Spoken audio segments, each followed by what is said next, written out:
You just decided to read this sentence. Or did you?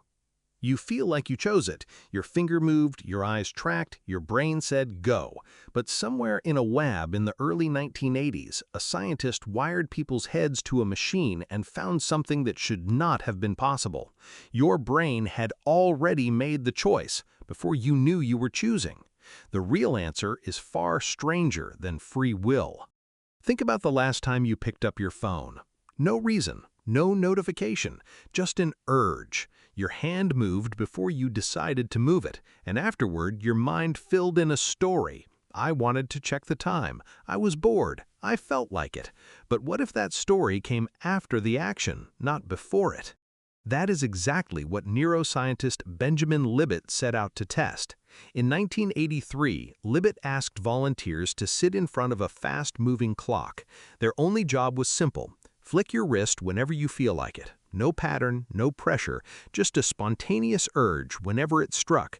At the same time, Libet's team measured their brain activity using an EEG, watching for a signal called the readiness potential, a slow buildup of electrical activity that precedes movement.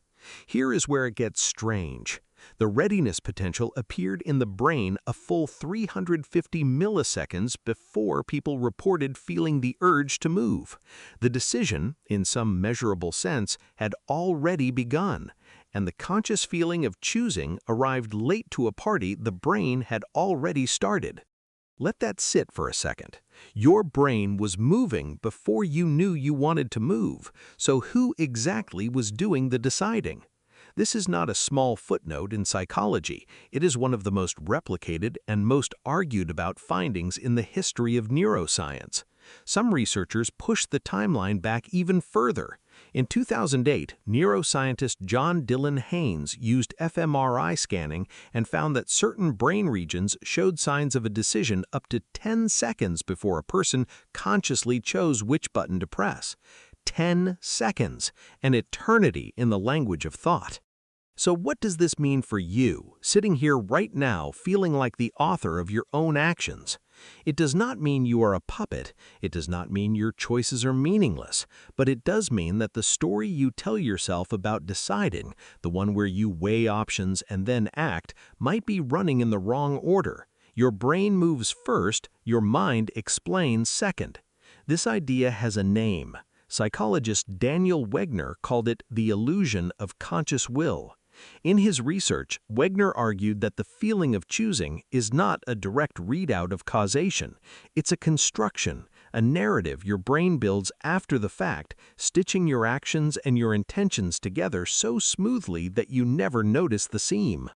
Here's a strange example Wegner used. Imagine you are gently guiding a computer mouse together with another person, both hands on the same mouse, moving a cursor around a screen full of small objects. If, at the exact moment the cursor happens to pass over one object, you hear a word related to that object through headphones, you will often become convinced that you meant to stop there, that you chose it, even when the stop was not yours at all. Your brain does not need to be right, it only needs to feel confident. Now think about your ancestors. For most of human history, this illusion was not a philosophical puzzle, it was survival equipment. A body that could react to a rustling bush before consciously reasoning through the danger lived longer than a body that stopped to deliberate.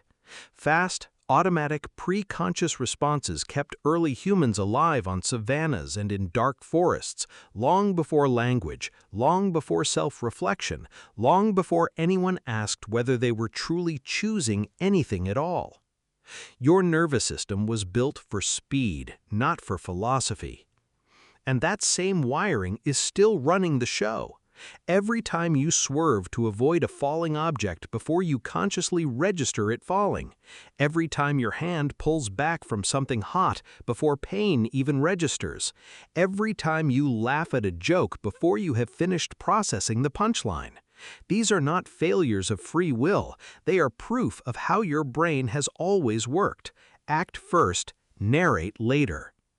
So where does this leave the conscious you, the one reading these words right now, feeling like it is doing the reading? Some researchers, including philosopher Daniel Dennett, pushed back on the darkest interpretation of Libet's findings.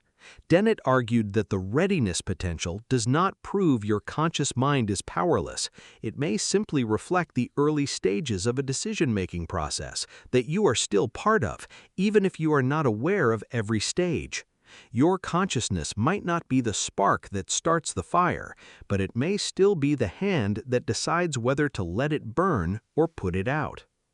That distinction matters. Libet himself, later in his career, proposed something he called free won't. Even if the urge to act begins outside your awareness, you may still retain the power to veto it in the final milliseconds before the action happens. You cannot always choose the impulse, but you might still choose whether to follow it. Which means the version of free will you grew up believing in, the one where you are a tiny captain steering a ship from a control room behind your eyes, was probably never accurate. But that does not mean the ship has no rudder. It means the rudder is built differently than you assumed. Think about how often this shows up in your ordinary day. The email you almost sent in anger until something in you paused. The bite of food you were about to take until you remembered you were full. The unkind comment that formed in your mind and never left your mouth. Every one of those moments might be less about generating the right impulse from scratch and more about catching the wrong one in time. Maybe that's what willpower actually is, not the power to choose your first instinct, but the power to interrupt it. This reframes almost everything about how you judge yourself.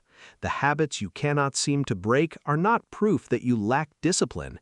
They are proof that your brain is doing exactly what it evolved to do, generating fast, automatic responses shaped by years of repetition, faster than your conscious mind can weigh in.